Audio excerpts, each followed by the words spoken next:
जय हिंद फ्रेंड्स। तो हम पढ़ रहे थे धीर सिंह धाबा शिक्षा में विज्ञान की बुक, और चूंकि आज संडे तो हमने जो कुछ भी सप्ताह भर में पढ़ा है ना उसको रिवाइज कर लेते हैं। ठीक है, तो आज हम शुरुआती 3 चैप्टर को अच्छे से रिवाइज करेंगे। फर्स्ट चैप्टर जो कि शिक्षा में विज्ञान प्रतिशत उपयोगिता है, सेकंड चैप्टर हमारा अधिगम है, और थर्ड चैप्टर भी अधिगम है ना। और ये हमारा जो थर्ड चैप्टर है ना अधिगम, ये बहुत ही बड़ा चैप्टर है। तो मे भी हम कम से कम 4 स्लॉट तो लेंगे ही लेंगे। देख लेते हैं कि कितने पेजेस हमको इन 3 लेसन में पढ़ने होंगे। तो हमको यहाँ तक पढ़ना होगा। ठीक है, तो ऐसा करते हैं, हम 20-20 मिनट के 4 स्लॉट लेंगे और यहाँ तक के पेजेस को कंप्लीट करेंगे रिवीजन के साथ। तो पेज नंबर 54 तक पढ़ना है ना हमको। तो 4 स्लॉट में हम कितने पेजेस लेंगे, तो हम कुछ अगर इसको 4 में डिवाइड करें, सारा ही रीड करेंगे ना अपन, बस थोरोली रीड करेंगे। इसको हम अगर डिवाइड करें तो कुछ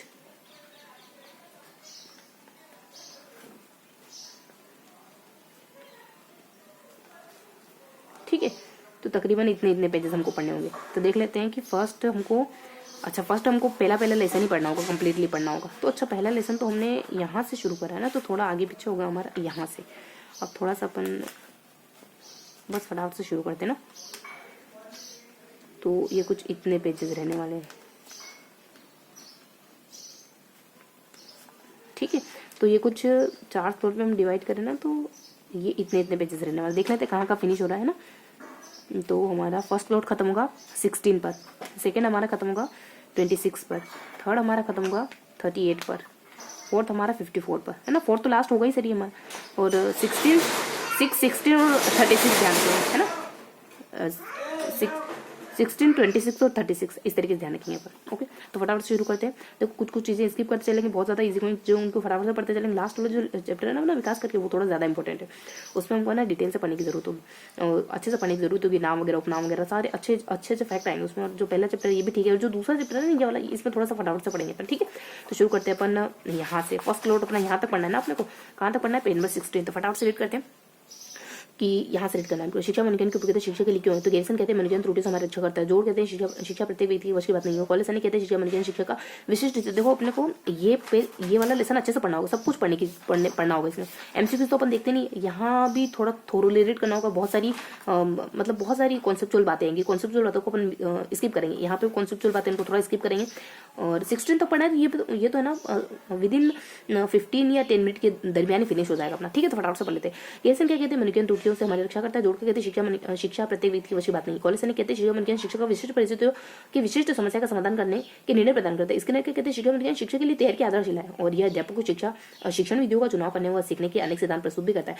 एलेक्स कुर कहते हैं शिक्षकों को अपने शिक्षण में मनोवैज्ञानिक सिद्धांतों का प्रयोग करना चाहिए, जो सफल व प्रभावी शिक्षा के लिए भी जरूरी है। मार्टिन सर कहते हैं कि शिक्षकों को प्रयोगात्मक मनोविज्ञान का जितना अधिक ज्ञान होगा ना, वह उतना ही जानता है कि कैसे पढ़ाया जाए बच्चों को। कॉलेज कहते हैं कि शिक्षा मनोविज्ञान शिक्षक को यह निर्णय प्रदान करने में सहायता देता है कि यह विशिष्ट परिस्थितियों में विशिष्ट समस्या का समाधान कैसे करें ना। अगर प्रॉब्लम आएगी तो उसका सोल्यूशन कैसे निकालना है, ये शिक्षक को शिक्षा मनोविज्ञान बताता है।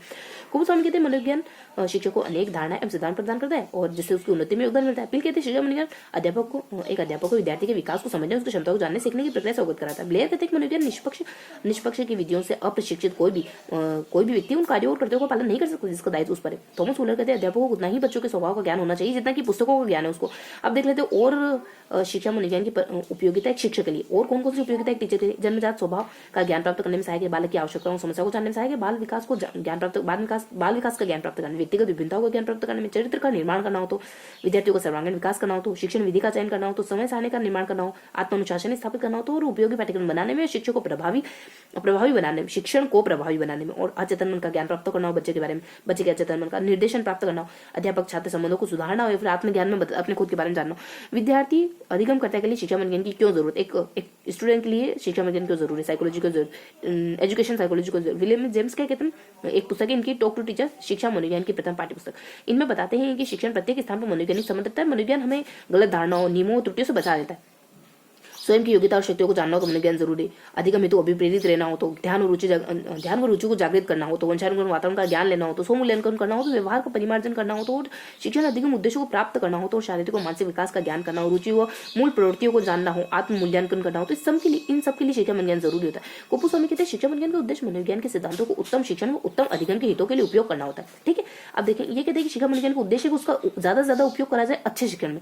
शिक्षा मनोविज्ञान की विधियां कौन कौन सी, तो एक तो यदि आत्मनिष्ठ विधि, आत्मनिरीक्षण विधि स्वयं के द्वारा मूल्यांकन करना, आत्मनिष्ठता का दोष पाया जाता है इसमें। इस विधि का मूल रूप से संबंध जोन लोग से, लेकिन शिक्षा विज्ञान में इसका प्रयोग विलियम वुंट व टिश्नर ने किया है। ठीक है, विलियम जेम्स ने इसकी आलोचना करते हुए लिखा है कि इसके द्वारा बालक के व्यवहार का अध्ययन करना ठीक वैसे ही जैसे देखो 3 अलग अलग व्यक्ति आ गए, लोक है, वुंट है, टिश्नर है और जेम्स है ना। मुझे लोक करने का मन होता है टीचर को, वुंट लोक, वुंट नहीं चाहा ना लोक करने का टीचर को, है ना, इस तरीके से ध्यान रखो। तो आगे बताते हैं विलियम जेम्स ने इसकी आलोचना करते हुए लिखा है कि इसके द्वारा बालक के व्यवहार का ज्ञान करना ठीक वैसे ही जैसे अंधेरे को जानने के लिए आप हाथ में लालटेन लेकर चल रहे हो।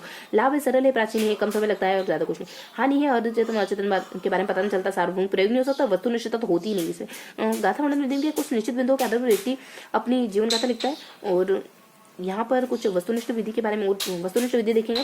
और वस्तुनिष्ठ विधि में कौन सी विधि आती है? निरीक्षण विधि आ जाती है, अवलोकन विधि, प्रेक्षण विधि, इसके प्रतिपादक वॉटसन वगैरह माना जाता है। इसके मुख्य प्रकार क्या माना जाता है? एक तो स्वाभाविक परीक्षण आ जाता है, स्वाभाविक परीक्षण है, सहभागी और असहभागी। वास्तविक कुछ स्वाभाविक में क्या होता है कि वास्तविक स्थिति में निरीक्षण करना होता है, असहभागी में क्या होता है? सदस्य बनकर साथ रहकर निरीक्षण करना होता है, सहभागी में सॉरी। और असहभागी में क्या होता है? बिना साथ रहकर दूर से निरीक्षण करना। वहीं यह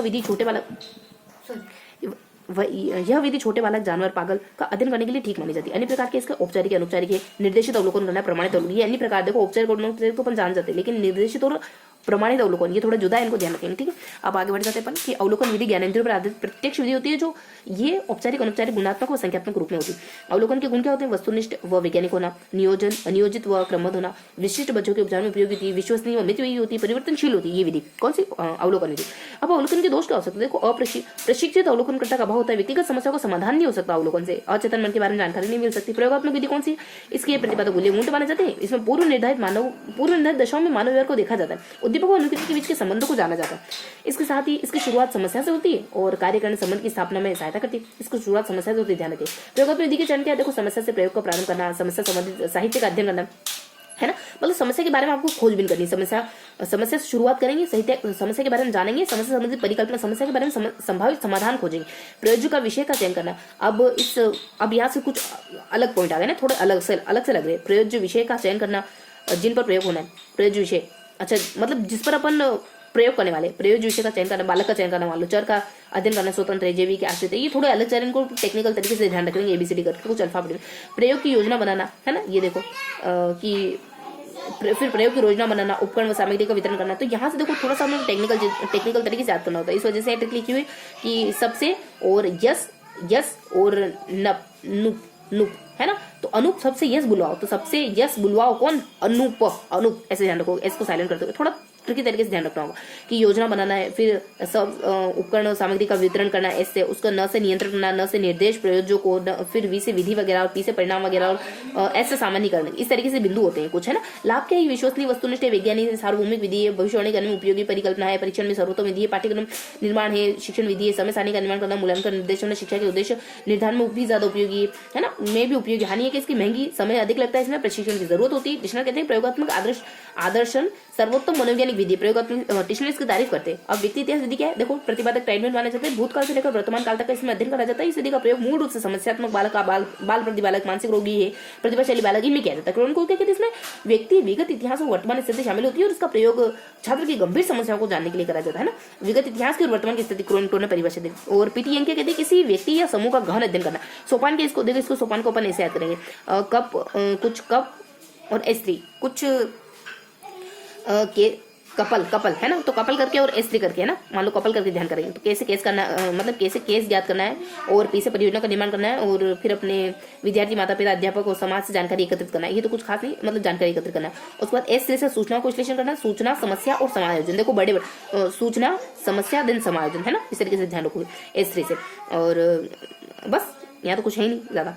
और इस विधि का प्रयोग क्या हो? प्रयोग इस पर होता है प्रतिभाशाली, समस्यात्मक, कुसमर्जित, असाधारण बालक है, शैक्षिक व्यवसायिक कठिनाई वाले बालक है, कदाचारी, मंदबुद्धि बालक है। इस विधि में बालक के व्यक्तिगत इतिहास, पारिवारिक इतिहास, शारीरिक इतिहास, स्कूल इतिहास, व्यवसायिक इतिहास, सामाजिक इतिहास, मनोवैज्ञानिक इतिहास, सभी तरीके की जानकारी जुटाई जाती है। लाभ के इसका विशाल व घन अध्ययन में कुसमायोजन के कारण जानना, उपचार करना और अयोग्यता को दूर करना, स्कूल की समस्याओं के अध्ययन में भी उपयोगी। दोष क्या है? ये है ना, व्यक्तिनिष्ठ होती है, समय भी ज्यादा लगता है और अब इसमें प्रशिक्षित व्यक्तियों की जरूरत होती है। प्रश्नावली थी, इसके जनक सुकरात माने जाते हैं, लेकिन इसको साइकोलॉजी कौन लेके आया? वुडवर्थ लेके आया। और गुड हॉट के द्वारा क्या कर जाता है कि प्रश्नावली से तात्पर्य एक ऐसे साधन से होता है जिसमें फॉर्म के सहारे प्रश्नों के उत्तर दिए जाते हैं तथा जिससे विद्यार्थी स्वयं भरता है ना, हॉट। फॉर्म है ना, मतलब गर्मी लग रही, हॉट लग रहा है तो आप क्या फॉर्म फॉर्म मतलब आपके हाथ में कोई कागज वगैरह उसको हिला रहे, फॉर्म फिलअप कर रहे थे आप, तो उसी को हिलाने लगा है, हवा करने लगा। ऐसे ध्यान रखोगे बच्चे, थोड़ी थोड़ी चीजें। 4 प्रकार है, खुली है और प्रतिबंधित है, चित्रित है, मिश्रित है, इस तरीके से ध्यान रखेंगे। मनोविश्लेषण विधि के माने जाते इसका प्रत्यक्ष सिग्मेंट फायदे और अचेतन मन का अध्ययन किया जाता है। व्यक्तिगत अध्ययन में भी व्यक्तिगत अध्ययन व निर्देशन उपयोगी 2 प्रकार होते हैं, स्वतंत्र है, सौंपने वाली है, शब्द संपर्क, इससे पता करा जाता है आपके बारे में, बालक के बारे में। समाज विधि जेल मोरेनो, इस विधि के द्वारा समूह की संरचना का अध्ययन किया जाता है। और विभेदात्मक, इसके कैटल यानी व्यक्तिक भेदों का अध्ययन किया जाता है ना, इसके प्रतिपादक। और विकासात्मक है, जिन प्याजे बालक के विकास की अवस्थाओं का अध्ययन। और मनोभौतिक विधि, मन व शरीर पर पड़ने वाले प्रभावों का अध्ययन है ना। और इसमें 3 विधियां होती है, औसत त्रुटि विधि और सीमा विधि और सतत विधि। सीमा सतत रूप से एवरेज बच्ची थी और अब वो टॉप कर गए ना, पहले बहुत बहुत लंबे समय तक वो एवरेज बची थी। तो औसत ध्यान रखेंगे, सीमा ध्यान रखेंगे, सतत ध्यान रखेंगे, मोटा मोटी इनको ध्यान रखें। थोड़ा सा पढ़ लेते हैं। इस विधि में उद्दीपक मानव को प्रतिवर्ती उद्दीपन साथ दिए जाते हैं। इस विधि का प्रयोग बालक की प्रतिशात्मक समस्या जैसे भ्रम है आदि को मापने में किया जाता है, भ्रम को मापने में करा जाता है इस विधि का, औसत विधि का। और ये समाजन विधि भी कहलाती है। और सीमा विधि में क्या होता है, इसका प्रयोग किसके लिए करते हैं, और मान में अल्पतम परिवर्तन करते हुए क्रमबद्ध रूप से घटाया या बढ़ाया जा सकता है। इसके अवरोही आरोही दोनों श्रृंखला का प्रयोग करते हैं जब बालक को स्पष्ट या प्रत्यक्ष ना हो। इसका प्रयोग करते हैं जब बच्चों को प्रत्यक्ष ना हो, मतलब चीजें समझ नहीं आ रही हो, प्रत्यक्ष ना हो मतलब चीजें समझ आ रही, यहाँ ऊपर भ्रम वगैरह, वही बात है कि समझ नहीं आना, भ्रम होना। इसका उपयोग कब होता है, जब ध्यान नहीं लगा पा रहा बच्चा सतत में, उद्दीपक को आरोही अवरोही श्रृंखला में ना करके अनियमित, इसका प्रयोग ध्यान समझ। इस तरीके से मोटा मोटी ध्यान रखें। इनको फटाफट से देख लेते हैं। देखो अपने 10 मिनट तो हो चुके हैं, फटाफट से पढ़ते हैं कि अब उपचार विधि क्या है। कठिनाई वही अपने समस्याग्रस्त बालक का अध्ययन करना और उपचार करना, तुलनात्मक तुलना करना, रस्तु इसके प्रतिपादक है। सर्वे विधि क्या होती है, सर्वे वगैरह करना, ज्यादा कुछ खास है नहीं इसमें। सर्वेक्षण के प्रकार है, स्कूल सर्वे परीक्षण से कभी नहीं पूछेंगे। रेटिंग स्केल देखो, वर्ग मापने किसी स्वाभाविक परिस्थिति जैसे खेल का मैदान है, ये सब। आंकी के कितने तरह के बहुत इंपॉर्टेंट है, आंकी के इसको ए बी से ध्यान रखोगे। आंकी के आकृति और बाधिक चयन करके। कोटि विधि आत्मनिष्ठ शील गुण जैसे ईमानदारी, चरित्र गुण, उच्च कोटि निम्न कोटि कहना है वो। कालानुक्रमिक होती है, इसको ध्यान रखोगे। अनुप्रस्थ अनुक्रमिक है ना, तो अनुक ध्यान रखोगे, फिर अनुक पहले आ रहा है, उसके बाद इन दोनों का योग ये विधि होती है, ठीक है। तो अनुक्रमिक ध्यान है अपने को। और अनुक्रमिक क्या होता है कि अलग अलग समय में, अनुक्रमिक क्या होता है कि इसमें एक होने पर परिवर्तन का आधार वह समय अवधि शोध भिन्न भिन्न समय। देखो इसमें क्या अलग अलग समय पर, ठीक है। तो ये इसके जस्ट अपोजिट होती है, ये ध्यान रखेंगे। इसमें एक ही समय होता है। अब ये जो विधि होती है तीसरी, ये इन दोनों का मिक्सचर होती है बस। और साक्षात्कार विधि अपन जानते हैं। और शिक्षा विज्ञान की विधियों का सामान्य वर्गीकरण क्या, एक तो अवलोकन विधि, एक तो अवलोकन विधि होती है जिसको अपन अंतर्मुखी अवलोकन, बहिर्मुखी अवलोकन, प्रयोगात्मक अवलोकन, ये अवलोकन के आधार पर आप विधियां बता सकते हो। अब प्रतिपादन की विधि के आधार पर आप 5 विधियां ऐसे नॉन विश्लेषण केस कैसे ध्यान रखो, मेके यूटी के, तो एमके यूटी के, यूके एमके कहाँ का, यूके का है। एमके मेरा दोस्त है, वो यूके का है, टी को साइलेंट कर दोगे है ना। और यहाँ पे अंतर्मुखी तो आता ही अपने को, एम से अपने मनोविश्लेषण, और के से अपने कुछ केस विधि हो जाएगा, और यू से अपने कुछ अच्छा वी है वो है ना, यू लगभग एक ही दिखते हैं। और वी से अपने विकासात्मक वगैरह, के से अपने अच्छा आर है, ये भी आर है, ठीक है। तो वर एम के वीर, एम के क्या है, वीर है, मेरा फ्रेंड है बहुत वीर है, तो वीर रस क्या रोग वगैरह हो जाएगा, ठीक है। और टी अपने साइलेंट कर दिया, हटा दिया, उसको क्या करेंगे अपन तुलनात्मक करके देंगे। तो इस तरीके से मोटा मोटा ध्यान रखें, बहुत ज्यादा फाइन नहीं जाएंगे। पर डेमोक्रेट नामक एक विद्वान है जो है ना घरेलू शिक्षा को बहुत महत्वपूर्ण मानते व्यक्तित्व के निर्माण में, है ना, डेमोक्रेट्स। और वही बंडूरा प्रेक्षण निधि का जनक माने जाते हैं। जॉन डीवी, मान टीवी ने क्या कहा, शिक्षा मनोविज्ञान की प्रयोगशाला की स्थापना की, है ना। तो टीवी कहाँ रखी हुई, प्रयोगशाला में रखी। ऐसे मोटा मोटी ध्यान रखो चीजों को। अब ध्यान रखेंगे अपन 16 पेज तक पढ़ना, फटाफट से स्कोर कर लेते हैं। देखो अपने पास समय थोड़ा, फटाफट देख लेते हैं। शिक्षण का सामान्य शिक्षण प्रक्रिया जिसके द्वारा बालक के व्यवहार में आंशिक परिवर्तन था। इसके कहते हैं शिक्षण पुनर्बन की आकस्मिकता को क्रम में, कहते हैं शिक्षण का, फटाफट से रीड करूंगी सिर्फ। शिक्षण का उद्देश्य दूसरों के व्यवहार में आंशिक परिवर्तन है। इसमें कहते हैं शिक्षण उद्देश्य निर्दिष्ट करता है जिसके द्वारा सीखने के लिए उत्सुकता उत्पन्न की जा सकती है। क्लास कहते हैं शिक्षण के प्रारूप तथा संचालन की व्यवस्था इसलिए की जाती है कि बालक के व्यवहार में आंशिक परिवर्तन किया जाए। मोरिसन कहते हैं शिक्षण एक परिपक्व व्यक्ति कम परिपक्व व्यक्ति को शिक्षा प्रदान करता है। रायंस कहते हैं दूसरों को सीखने के लिए शिक्षण दिशा निर्देश देने व अन्य प्रकार से उन्हें प्रशिक्षित करने की प्रक्रिया शिक्षण करती है। रायबर्न के अनुसार शिक्षण छात्रों को उनकी शक्तियों के विकास में योगदान देता है। और बर्टन के अनुसार शिक्षा अधिगम हेतु उद्दीपन, मार्ग प्रदर्शन व दिशा बोध। वर्ल्ड बुक इंसाइक्लोपीडिया कहता है कि ज्ञान है, कौशल, अभिरुचि सिखाने में भी सहायक होता है। शिक्षा और शिक्षण में अंतर कुछ खास है नहीं, कभी पूछेंगे भी नहीं। यहाँ देखते हैं शिक्षण अनुदेशन क्या है। देखो अंतक्रिया है, ये अंतक्रिया नहीं होती, इसमें अंतक्रिया होती है, इसमें नहीं होती। इसमें शिक्षक की जरूरत होती है, इसमें नहीं होती। इसमें अनुदेशन इसी का भाग है ना, जबकि शिक्षण अनुदेशन का भाग नहीं है। इसमें ज्ञानात्मक क्रियात्मक दोनों पहले होते हैं, इसमें सिर्फ ज्ञानात्मक, बस इतना ही ध्यान रखेंगे। यहाँ तो उत्तम शिक्षण की क्या विशेषता जानते हैं, पर उत्तम शिक्षण नियोजित होना चाहिए और निर्देशात्मक नहीं होना चाहिए, आदेशात्मक होना चाहिए। बाकी तो वही सारी रुचि वगैरह सब बेसिक बात है। शिक्षण की विशेषता क्या है, कला और विज्ञान दोनों, मनोवैज्ञानिक सामाजिक दोनों ही प्रक्रिया, सांकेतिक, ये दोनों ध्यान रखिए। मनोवैज्ञानिक भी, सामाजिक भी, कला और विज्ञान दोनों होता है शिक्षण। अब शिक्षण के 3 चर होते हैं, आश्रित चर, स्वतंत्र, मध्यस्थ। देखो इसमें शिक्षण चर के क्या कार्य होते हैं, शिक्षण के चरों के क्या कार्य होते हैं। तो यहाँ पे निदान करना, उपचार करना, मूल्यांकन करना, ये एक्चुअली में ना स्वतंत्र चर के कार्य, टीचर के कार्य। अब देखो यहाँ पे शिक्षण की अवस्था कितनी होती है, शिक्षण की 3 अवस्था होती है। एक तो पहले पूर्व अवस्था, अंतक्रिया वाला अवस्था और उत्तर। ये आप कक्षा में गए नहीं, उससे पहले कक्षा में चले गए, कक्षा से निकल गए उसके बाद। तो यह कहते हैं उद्देश्यों का निर्माण करना, निर्धारण करना, पाठ्य वस्तु का चुनाव करेंगे, क्या पढ़ाएंगे, प्रशिक्षण शैली कैसी होगी, व्यू रचना कैसी होगी, शिक्षण की युक्तियां क्या होगी, तो मतलब कैसे पढ़ाएंगे ये सब डिफाइन करेंगे। और यहाँ पे हम कक्षा में TLM का इस्तेमाल करेंगे। देखो कक्षा का आकार, अनुभूति और निष्पत्ति कार्य, उद्दीपकों में प्रस्तुतिकरण है, पृष्ठ पोषण का पुनर्बलन, शिक्षण युक्तियों का विस्तार है, मतलब अब पढ़ाना शुरू कर देना, पुनर्बलन देना, शिक्षण युक्तियों का विस्तार करना और कक्षा की अनुभूति वगैरह ऐसा कुछ। और यहाँ पे मूल्यांकन को कुछ सुधार करना, अगर कोई त्रुटि लगी, बच्चों के अच्छे नंबर नहीं आ रहे तो शिक्षण द्वारा व्यवहार परिवर्तन के वास्तविक रूप की परिभाषा, मूल्यांकन और उपयुक्त पद्धतियों को चयन करके परिणामों में शिक्षण विधियों में परिवर्तन। ठीक है, अब यहाँ देखेंगे शिक्षण अधिगम में क्या संबंध होता है, बस फिनिश करते अपन। शिक्षण अधिगम में क्या संबंध होता है, ये छात्र है, शिक्षक है, ये अधिगम, यही संबंध होता है बर्नार्ड के अनुसार।